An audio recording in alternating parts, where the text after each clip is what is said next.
దేశంలోని 74% గృహాలకు తాగునీరు అందుబాటులోకి వచ్చిందన్న కేంద్ర మంత్రి మనోహర్ లాల్ ఖట్టర్. మరో 4 ఏళ్లలో ప్రతి ఇంటికి నల్లా కనెక్షన్ల లక్ష్యం. కరీంనగర్లో నిరంతర మంచినీటి పథకానికి ప్రారంభోత్సవం. తెలంగాణకు నిధులు, అభివృద్ధి విషయంలో కేంద్రం వివక్ష చూపడం లేదన్న మనోహర్ లాల్ ఖట్టర్. గత 10 ఏళ్లలో 10 లక్షల కోట్లకు పైగా నిధులను ఖర్చు చేసినట్టు వెల్లడి. కేంద్రం నిధులను సకాలంలో ఖర్చు చేయడంలో రాష్ట్ర ప్రభుత్వం విఫలమైందని విమర్శ. రాజకీయాలకు అతీతంగా కరీంనగర్ను అభివృద్ధి చేస్తామన్న బండి సంజయ్. 24 గంటల పాటు మంచినీటి సరఫరా కరీంనగర్కే గర్వకారణమన్న కేంద్ర మంత్రి. భూసేకరణలో జాప్యం వల్లే అంబర్పేట ఫ్లైఓవర్ నిర్మాణం ఆలస్యమైందన్న కిషన్ రెడ్డి. త్వరలో కేంద్ర మంత్రి గడ్కరీతో ప్రారంభించనున్నట్టు వెల్లడి.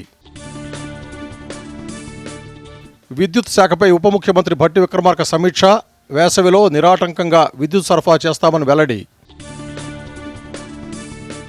ఆస్ట్రేలియన్ ఓపెన్ పురుషుల సింగిల్స్ ఫైనల్స్లో సిన్నర్, జ్వెరేవ్ గాయంతో తొలి సెట్ తర్వాత వైదొలిగిన జకోవిచ్.